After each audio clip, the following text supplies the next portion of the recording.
لە سێبەری باوەڕدا. بەرجی یەکەم، نووسینی مامۆستا فەتحوڵڵا گولەن. حەوت. ئایا نزیکبوونەوەی شەیتان لە مرۆڤەوە لە لای ڕاست و لای چەپ و لاکانی دیکەوە چ مانایەک دەگەیەنێت؟ نزیکبوونەوەی شەیتان لە مرۆڤ لە ئاراستەی جۆرە و جۆرەوە بریتیە لە وروژاندنی ڕەهەندە جیاوازەکانی خراپەکاری بە گوێرەی ئەو حاڵەت و دۆخەی کە مرۆڤ تێیدایەتی.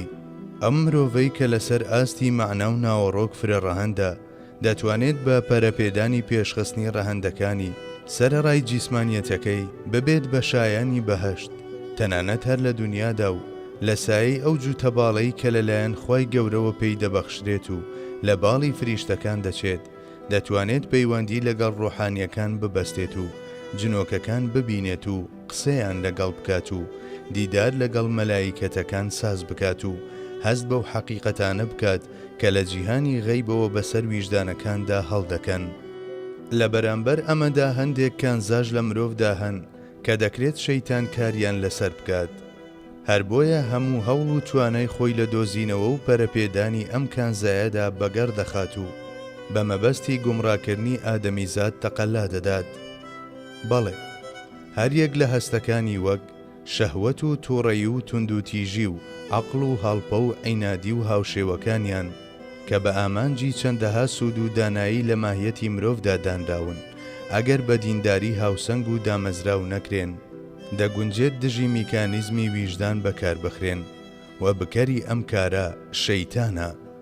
بۆ نمونە، هەتا مرۆڤ لە ژێر ڕکێفی میکانیزمی نەفسانیەتدا بێت، ویژدان واتە میکانیزمی فریشتەیی بە هەموو بەشەکانیەوە لە ژێرەوەیە.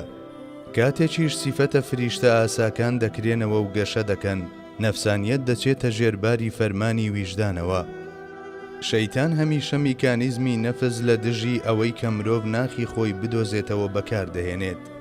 بۆ نمونە شەیتان توخنی میکانیزمی ویژدان ناکەوێت یاخود ناتوانێت، چونکە لەوێ لایەنە یانە پەروەردیگاریەکان و ئیرادە و شعور هەیە. گەر مرۆڤ بزانێت چۆن ئیرادەی خۆی بەکار بهێنێت، شەیتان نزیکی ناکەوێت و گەرباڵی لایەنە یانە پەروەردیگاریەکان و ئیرادەی هەبێت، بربەستە شەیتانیەکان نایگرن و بە بەردەوامی لە ئاسمانی عیرفاندا دەفرێت. بەڵێ، گەر دڵی مرۆڤ بە خوای خۆی تێر بووبێت، ئیدی دەرگاکانی ئەو دڵە هەمیشە بەرامبەر بە شەیتان داخراون. بوار و کایەی فریشتە و شەیتانەکان لە ماهیەتی ئادەمیزاددا هێندە لە یەکەوە نزیکن کە دەگونجێت هەموو کاتێک کار لە یەکتر بکەن. بۆ نمونە، تیشکەناوەچیەکانی ئەو بۆمبەی کە لە کایەی شەیتانەکاندا تەقیوەتەوە دەکرێت کاریگەری لەسەر بواری فریشتەکانیش هەبێت. وەکو لەسەرەوەش باسمان کرد، شەیتان ختووکەی شەهوەت دەدات و مرۆڤ ناچاری نەفسانیەت دەکات، ختووکەی عەقڵ دەدات و مرۆڤ بەرەو جەربەزەیی دەداتە بەر. بە هەمان شێوە هەڵپە و ڕق و خۆ بە گەورەزانین و تەماعەکەی دەبزوێنێت و دەیەوێت دنیای هەست و ڕۆحی ئەوانە بشێوێنێت کە دەکەونە داویەوە و لە خۆیان دووریان دەخاتەوە. بەڵام مەرج نییە شەیتان هەموو جارێک فەرمانی خراپەمان پێ بکات و هەست بکەین کە خراپەمان فێر دەکات. هەروەک لای چەپەوە دێت، لای ڕاست و پێش و دواوەش دێت. خودی قورئان دوژمنایەتی ترسناکی شەیتان بەرامبەر بە خوای گەورە و گفتار و دەربڕینە بێڕێز و بێشەرم و فێڵبازەکانی لە بابەتی چۆنیەتی گومڕاکردنی مرۆڤدا دەگرێتەوە. ثم لآتينهم من بين أيديهم ومن خلفهم وعن أيمانهم وعن شمائلهم ولا تجد أكثرهم شاكرين. شەیتان لە پێشەوە دێت و هیوا و ئومێدەکانی مرۆڤ سەبارەت بە داهاتوو دەشێنێت. بۆ نمونە، وا لە مرۆڤ دەکات بڵێت دینی ئیسلام تەمەنی خۆی تەواو کرد و ئیتر جارێکی دیکە زیندوو نابێتەوە. بەمەش بێ ئومێدی دەخاتە نێو سنگەکانەوە و ئایندە بە تاریک و ناشرین و نادیار و پڕ لە قەیران پیشان دەدات. لە دواوە دێت و پەیوەندیمان بەڕابردووەوە و پەیوەندیمان بە نووری ڕیسالەت و نووری ویلایەتەوە دەپچڕێنێت و پاڵ بە مرۆڤەوە دەنێت کە بڵێت ڕۆژگار گۆڕاوە و ئەو زەمانەیە بەسەر چوو. جاری وایەوا لە مرۆڤ دەکات گوێن بە باب و باپیران و ڕابردووی خۆی بدات و ئینکاری ڕەگۆڕیشەی خۆی بکات. شەیتان دوای ئەوەی کە بە جۆرێک لە جۆرەکان دەلاقە و کڵاو ڕۆژنەکانی تایبەت بە داهاتوو ڕابردوودا دەخات و سەرجەم پەیوەندیەکانمان بە سبەی نێودوێنەوە دەپچڕێنێت. شێوازێکی بیرکردنەوەی پڕ لە ژەهر و فەلسەفەی ژیانێکی بە باق و بریخمان پێشکەش دەکات و دەڵێت ڕابردوو داهاتوو هەمووی ئەفسانەیە، جارێکی تر نایەیتەوە دنیا. ئەوەی ڕۆی ڕۆیشت، تۆ لە ئێستادا بە کامی دڵی خۆت بژی و ژیان لە خۆت تاڵمەکە. لای چەپەوە دێت و مرۆڤ ڕاپێکی شەپۆلی ئەو شتانە دەکات کە بە ئاشکرا زانداون کە گوناه و تاوانن. چالاکیەکانی قۆڵی پێنجەم بریتین لەو چالاکیانەی کە شەیتان لای چەپەوە دێت و بە یاریدەدەرەکانی دەکات. هەموو ئەو ڕێگا حرامانەی کە لەم ڕۆژگارەدا زۆر بڵاون و تەشەنەیان کردووە بریتین لە ئەنجامی لێدان و گورزی شەیتان لە لای چەپەوە. نامانەوێت لێرەدا یەک یەک ئەمانە بژمێرین و وێنای ناحەق بچێشین. بەڵێ، یەکێک لە شێوەکانی تری نزیک بوونەوەی شەیتان ئەوەیە کە خۆی لە بەرگ و پۆشاکی حەقەوە دەئاڵێنێت و شتە خراپەکان بە باش نیشان دەدات. ئەمەش بۆ ئیماندار لە هەمویان ترسناکترە.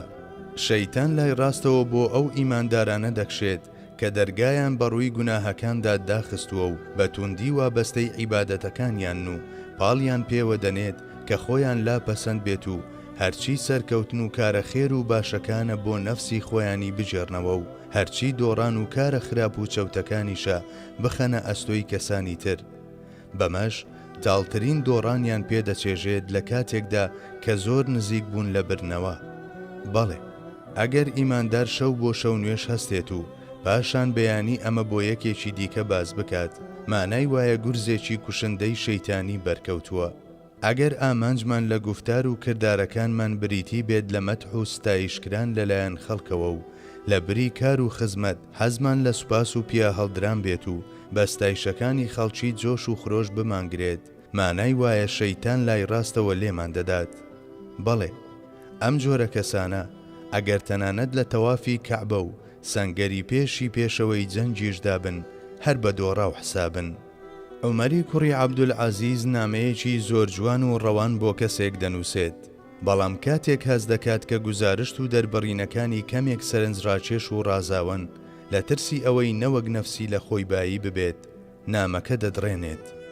ئەگەر لە بەرامبەر ئەو کار و خزمەت و فەرمانبەریانەی کە جێبەجێیان دەکەین دڵخۆشیەک و هەیەجانێک لە نەفسماندا دروست ببێت، پێویستە خێرا لە ترسی ئەوەی نەوەک شەیتان دەستی خست بێتە نێو خزمەتەکانمانەوە ڕوو لە خوای گەورە بکەین و بەیعەتمان تازە بکەینەوە. بەڵێ، ئەو شتەی دەکەوێتە سەرشانی ئێمە ئەوەیە ئاوەڕ لەو شتانە نەدەینەوە کە نەفسمان پێی خۆشە و کارەکانمان تەنها لەبەر ئەوەی کە خوای گەورە فەرمانی کردووە ڕابپەڕێنین و چێژەکان کە داخوازی و پێداویستی کردارەکانن هەڵبگرین بۆ دواڕۆژ. هەرچی سەرشانی هەموو کەسێک ئیتر لە هەر پلەیەکدا بێت بریتیە لە بیرکردنەوە لەو نیعمەتانەی کە خوا پێی بەخشیوە و سوپاسگوزاریکردن لە بەرامبەریانەوە.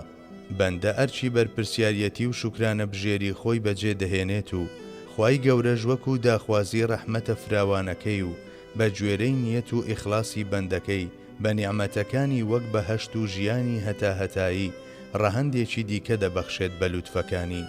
جگە لەمانە بەگشتی هەندێک جار شەیتان لای ڕاستەوە نزیک دەبێتەوە و شتە بچووکەکان بە گەورە و بابەتە گەورەکانیش بە بچووک نیشان دەدات.